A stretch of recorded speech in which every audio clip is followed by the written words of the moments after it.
అందరికీ welcome back to my channel Duniya Ammayi vlogs. ఈరోజు video ఏంటి అంటే రాగి జావా అండి. రాగి జావా చేస్తున్నాను. నేను కొద్దిగా డిఫరెంట్గా చేసుకుంటాను. రాగి జావా చాలా బాగుంటుంది. నేను ఎలా చేస్తాను అనేది ఈరోజు వీడియోలో చూసేయండి. ముందుగా అన్నీ రెడీగా పెట్టుకున్నాను.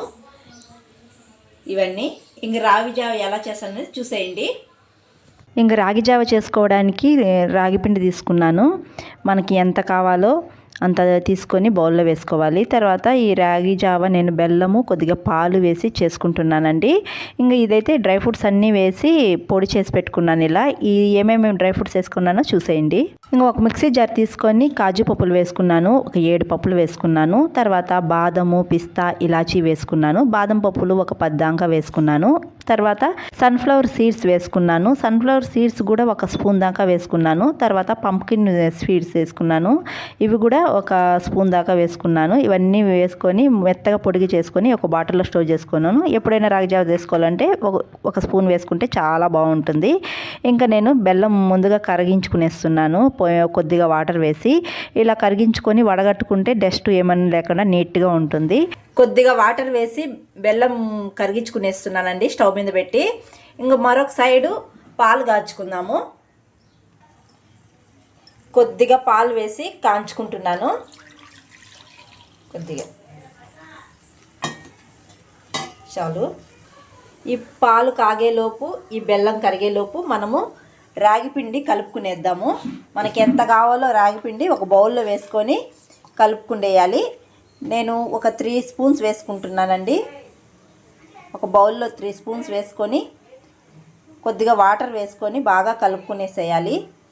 చాలు. కొద్దిగా వాటర్ వేసుకొని ఉండలు లేకుండా కలుపుకోవాలి. రాగిపిండిలో కొద్దిగా వాటర్ వేసి బాగా కలుపుకునేసాను ఉండలు లేకుండా. ఇప్పుడు కొద్దిగా పాలల్లో కూడా కొద్దిగా వాటర్ వేసుకోవాలండి. కొద్దిగా వాటర్ వేసుకొని పాలు బాగా కాంచుకోవాలి. బెల్లం చూడండి బాగా కరుగుతుంది. బాగా కరిగిపోవాలి బెల్లం బాగా కరిగిపోయిందండి. ఇప్పుడు ఈ కొద్దిగా చల్లారిన తర్వాత ఈ బెల్లం పాకాన్ని వడగట్టుకునేద్దామండి. బెల్లం పాకం బాగా చల్లారిపోయిందండి. ఇప్పుడు వడగట్టుకునేస్తున్నాను. ఎందుకు డస్ట్ పాడు ఉంటుంది కదా, ఇలా వడగట్టుకునేస్తే నీట్గా ఉంటుందన్నమాట.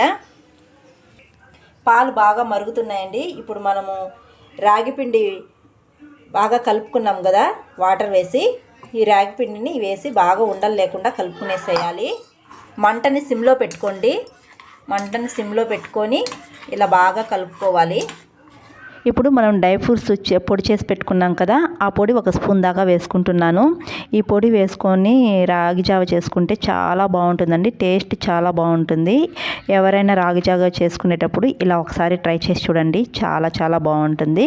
ఇంక ఈ పొడి వేసుకొని బాగా కలుపుకునేసేయాలి.